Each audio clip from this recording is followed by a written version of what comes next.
Hello everyone, welcome to all of you. Here is a recruitment update for you from HPCL. Yes, dear students, once you will go to the official website of hindustanpetroleum.com, here in the career section you can see what in the job openings, recruitment of officers and junior executive officers 2025-26, recruitment of officer, this is the detailed advertisement available है and even click here to apply option भी available है. ठीक है, तो सबसे पहले जब आप यहाँ क्लिक करेंगे तो ये एडवर्टीजमेंट ओपन होगा. Let's check it out this detail advertisement. ये 65 पेजेस का एक लॉन्ग पीडीएफ है. इसमें कुछ एग्जीक्यूटिव की पोस्ट है, कुछ हायर वाली पोस्ट है जहां एक्सपीरियंस भी मांगा है. ठीक है, I am talking about fresher जहां इंजीनियरिंग स्टूडेंट अप्लाई कर सकते हैं. Let's see the detail advertisement. यहां बोल रहा है क्या कि HPCL is going to recruit, look it here. ठीक है, यहाँ पहले इन्होंने HPCL के बारे में बताया है, फिर ये रहा आपका इंपॉर्टेंट डेट्स. तो commencement of online application start हो चुका है. 1 जून से आप अप्लाई कर सकते हैं. लास्ट डेट ऑफ अप्लाइंग है 30 जून और ये फ्रेशर्स के लिए है. ठीक है, हम फ्रेशर को ही टारगेट कर रहे हैं.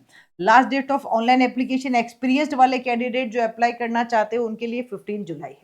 ओके, चलिए अभी बताते हैं सबसे पहले फ्रेशर्स के लिए, क्योंकि एक्सपीरियंस में ना मिनिमम 3 ईयर 8 ईयर 18 ईयर इतना है. So that's why I'm talking about the freshers here. So positions, eligibility criteria and vacancy for the freshers. तो फर्स्ट ऑफ ऑल है एग्जीक्यूटिव असिस्टेंट. पे स्केल होने वाला है 30,000 to 1,20,000. वैकेंसी है 10. Maximum age limit 25 year. यहाँ डिप्लोमा वाले बच्चे अप्लाई कर सकते हैं. लिखा है minimum 3 year full time regular graduation in any discipline. तो मतलब मिनिमम डिग्री चाहिए. अगर आपके पास 3 ईयर की कोई भी डिग्री है तो आप अप्लाई कर सकते हैं. I will talk about the engineers also. फिर junior executive civil 30,000 to 1,20,000 pay scale है आपका. Number of vacancy 50, upper age limit 25 है. यहाँ 3 year full time regular diploma in civil engineering. तो सिविल वाले बच्चे अप्लाई कर सकते हैं. यहाँ क्लियरली लिखा है कि मिनिमम एक्सपीरियंस 0 है, कुछ नहीं चाहिए. फिर जूनियर एग्जीक्यूटिव मैकेनिकल सेम पे scale, number of vacancy 15, same age limit है. यहाँ मैकेनिकल में डिप्लोमा वाले बच्चे अप्लाई कर सकते हैं. फिर यहाँ 30,000 to 1,20,000 वही पे स्केल, लेकिन इस बार है क्वालिटी कंट्रोल जूनियर एग्जीक्यूटिव. यहाँ केमिस्ट्री वाले बच्चे अप्लाई कर सकते हैं जिनका BSc में है. ठीक है, फिर बात करते हैं मैकेनिकल इंजीनियरिंग 50,000 to 1,60,000. ये इंजीनियर की पोस्ट है. 98 नंबर ऑफ वैकेंसीज है. नंबर ऑफ वैकेंसीज अच्छी है. अपर एज लिमिट 25 है. 4 year full time regular engineering course चाहिए मैकेनिकल में, मतलब BTech आपके पास है मैकेनिकल में तो आप अप्लाई कर सकते हैं बच्चों. Same for the electrical and civil, pay scale वही है, अपर एज लिमिट वही है. नंबर ऑफ वैकेंसीज 35 और 16 है. यहाँ BTech इलेक्ट्रिकल इंजीनियरिंग या उसकी अलाइड ब्रांचेस में चाहिए और यहाँ BTech सिविल इंजीनियरिंग या उसकी अलाइड ब्रांचेस में. ठीक है, if I will talk about more तो यहाँ है फिर आपके पास केमिकल इंजीनियरिंग. केमिकल वाले बच्चे भी अप्लाई कर सकते हैं. BTech केमिकल में चाहिए. नंबर ऑफ वैकेंसीज 26 है. अपर एज लिमिट 25 है. पे स्केल 50,000 to 1,60,000 है. फिर CA के लिए है, कुछ HR के लिए भी है और इंडस्ट्रियल इंजीनियरिंग में भी अप्लाई किया जा सकता है. 50,000 to 1,60,000 one vacancy. Upper age limit 27 है. 4 ईयर का डिग्री या डिप्लोमा आपके पास लिखा है. 2 ईयर का full time post graduate degree हो या फिर 4 ईयर की BTech हो, मैकेनिकल इलेक्ट्रिकल इंस्ट्रूमेंटेशन केमिकल या सिविल इंजीनियरिंग, तो भी आप अप्लाई कर सकते हो. दिस वॉज और ओनली ना, नहीं एंड लिखा है. Okay sorry, this one and this one, और नहीं लिखा है. ठीक है, तो वो ऑफिसर की जॉब है. अब यहाँ देखिए कि फॉर एक्सपीरियंस कैंडिडेट भी उन्होंने मांगा है, लेकिन यहाँ मिनिमम एक्सपीरियंस लिखा है 3 to 6 ईयर का चाहिए. अगर हम आपको और दिखाएं, इंजीनियरिंग स्टूडेंट्स की ही बात की जाए तो I will show you here experience as well. यहाँ क्लियरली मेंशन है कि ये क्या है. ये देखो, full time BTech engineering student apply कर सकता है मैकेनिकल इलेक्ट्रिकल इंस्ट्रूमेंटेशन और सिविल इंजीनियरिंग में. अगर आपके पास मिनिमम 3 ईयर का वर्क एक्सपीरियंस है तो आप अप्लाई कर सकते हैं. नंबर ऑफ वैकेंसीज 4 और 6 है. पे स्केल 60,000 to 1,80,000 है. जॉब आपकी सीनियर ऑफिसर की रहेगी. ठीक है, ये भी इन्होंने मेंशन किया है. And if I will go for, यहाँ पे भी वही 4 ईयर का है. 6 और 2 वैकेंसीज है, लेकिन मिनिमम एक्सपीरियंस 2 to 5 ईयर है और यहाँ 14 से 17 ईयर है. तो एक्सपीरियंस अच्छा मांगा गया है. अगर आप इस कैटेगरी में आते हैं then you can go, otherwise जो फ्रेशर वाले स्टूडेंट्स है वो इसमें अप्लाई कर सकते हैं, वहाँ कोई दिक्कत नहीं है किसी भी फ्रेशर कैटेगरी के स्टूडेंट को अप्लाई करने में। अगर आपने BTech किया इन द रेस्पेक्टिव डोमेन जो अभी मैंने बताया तो आप अप्लाई कर सकते हैं, ठीक है। फिर यहाँ इन्होंने कुछ लिखा है किसके बारे में, एक्सपीरियंस के बारे में लिखा है कि भाई किसको कितना एक्सपीरियंस चाहिए, किस पोजीशन के लिए चाहिए, ये भी इन्होंने यहाँ मेंशन किया है। जैसा कि मैंने आपसे कहा this is a long PDF of 65 pages, तो काफी डिटेल्स यहाँ मेंशन की गई है और अमाउंट भी यहाँ लिखा गया है, ठीक है। अब यहाँ आपको बोला है कि भाई क्या क्या आपके जॉब रेस्पॉन्सिबिलिटी रहेगी, और even they mention here eligible degree as mention on the degree certificate. अगर आपके पास मैकेनिकल इंजीनियरिंग में है और अगर आपकी एलाइड ब्रांचेस है तो भी आप अप्लाई कर सकते हैं, ठीक है। इलेक्ट्रिकल में ये सारी एलाइड ब्रांचेस है, अगर इसमें से किसी में भी डिग्री है तो भी चलेगा। सिमिलरली इंस्ट्रूमेंटेशन सिविल में भी मेंशन किया है, तो आराम से अच्छे से पढ़ना। इफ यू थिंक कि यू आर एलिजिबल हियर और आप इंटरेस्टेड है तो श्योरली पढ़े। विदाउट गेट स्कोर कार्ड है, डायरेक्ट रिक्रूटमेंट है, रिटर्न टेस्ट होने के चांसेस है, इन्होंने मेंशन किया भी है, ठीक है। तो डिप्लोमा इंजीनियरिंग फंक्शन है, डिप्लोमा वाले बच्चों के लिए भी लिखा है। मिनिमम मार्क्स का क्राइटेरिया क्या रखा है, मिनिमम मार्क्स का क्राइटेरिया रखा है 65% मिनिमम चाहिए आपको BTech में, ठीक है। फिर जॉब प्रोफाइल बताया है कि आपका ये प्रोफाइल रहेगा, आपको ये सारा काम करना होगा, अच्छे से पढ़ो। अगर काम करना चाहते हो तो बिल्कुल अच्छे से पढ़िए, तो आपको समझ में आएगी चीज, ठीक है। So this is about the job profile, हर एक में लिखा है, जैसे केमिकल में लिखा था, सिविल में लिखा था, ये HR में भी लिखा है, सभी में लिखा है, इंडस्ट्रियल इंजीनियरिंग में भी लिखा है। Work experience as I told you already कि एक्सपीरियंस जहां रिक्वायर्ड है वहां बात करेंगे, हम फ्रेशर को टारगेट कर रहे हैं। वो सारे बच्चे जो अभी लेटेस्ट सोच रहे हैं अप्लाई करने का, तो वो सारे बच्चे अप्लाई कर सकते हैं, ठीक है। And if I will go for the selection process, थोड़ा और नीचे है, काफ़ी अच्छा है। तो यहाँ बहुत सारी डिटेल्स इन्होंने मेंशन की, आप आराम से देखिएगा, कोई दिक्कत नहीं है। यहाँ ये सारी की रेस्पॉन्सिबिलिटी, रोल एंड रेस्पॉन्सिबिलिटी भी मेंशन किया गया है,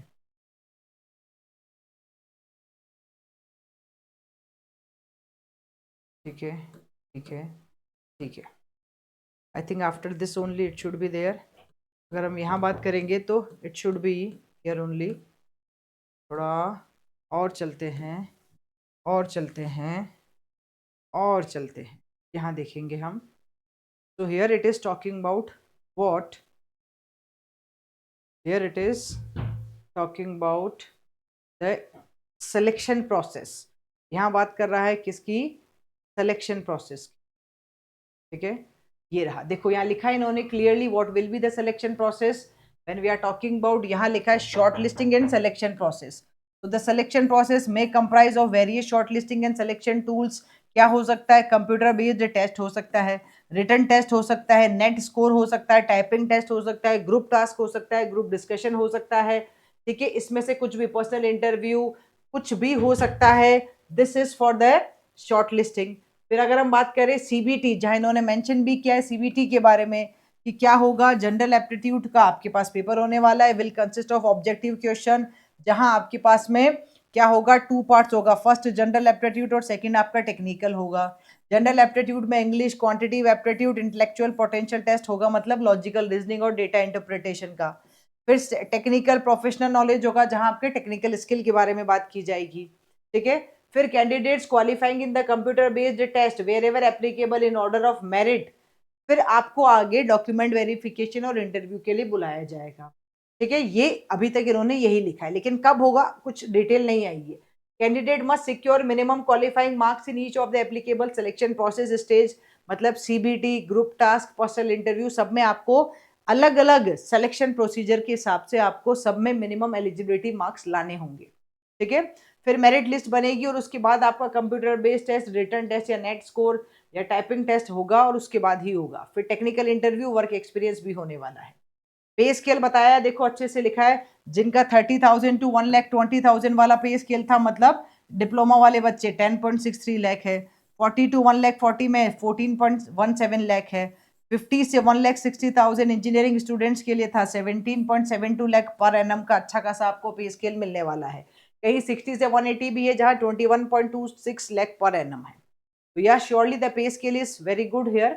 सर्विस बॉन्ड और रिटायरमेंट अमाउंट होगा, कुछ मेंशन किया है। ठीक है, कुछ मेडिकल एग्जाम भी हो सकता है, देख लीजिएगा प्रोबेशन।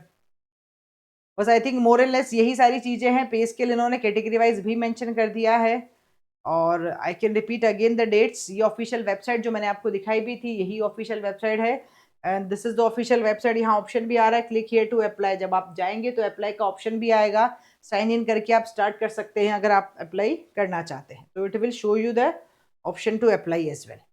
ठीक है, और अगर हम एक बार फिर से डेट्स की बात करें तो डेट के बारे में यहाँ इन्होंने मेंशन किया है। ठीक है, क्या लिखा है देखो, सीबीटी रिलैक्सेशन तो होगा एज में according to the government rule, you can check this one also. और यहाँ कुछ और रिजर्वेशन के रूल्स भी मेंशन किए गए हैं। And then at the last कुछ इन्होंने यहाँ लिखा है फीस का, राइट। ठीक है, एप्लीकेशन फीस है बिल्कुल। For the unreserve OBC NC and EWS candidate required to pay non refundable amount of 1180,000 rupees fees और 18% जीएसटी के साथ आपको पे करना होगा। You can pay through debit card, credit card, net banking, UPI, किसी के भी थ्रू पे कर सकते हो। और ये जो है नॉन रिफंडेबल फीस है, ये भी ध्यान रखिएगा। ठीक है, और इसके अलावा कुछ जनरल इंस्ट्रक्शंस लिखे हैं। 15 जुलाई तक आप कर सकते हो फ्रेशर्स पोजीशन। क्या लिखा है, 30 जून for the fresher position and 15 July for the experience. तो हम फ्रेशर की बात कर रहे हैं, 30 जून आपके लिए लास्ट डेट है अगर आप फिल करते हैं फॉर्म्स तो। ठीक है, बस यही सारी चीजें हैं। जो भी क्राइटेरिया मांगा है वही आपको होना चाहिए आपके पास, and then you can proceed for it. Alright guys, तो for more details as I show you, this is the official website. यहाँ जाके अच्छे से देखो, ये ऑफिशियल वेबसाइट है। यहाँ मेंशन भी किया है, यहाँ ऑप्शन भी आ रहा है क्लिक हियर टू अप्लाई। आप यहाँ जाके आराम से चेक कर सकते हैं और फिर आप प्रोसीड कर सकते हैं, because this is a good opportunity. यहाँ गेट स्कोर कार्ड की रिक्वायरमेंट नहीं है। मिनिमम 65% मार्क्स अगर आपके पास है in the general category, B BTech और इन सारी ब्रांचेस में है, तो आप अप्लाई कर सकते हैं for the written test. Alright guys, keep learning, keep sharing and keep smiling. Thank you.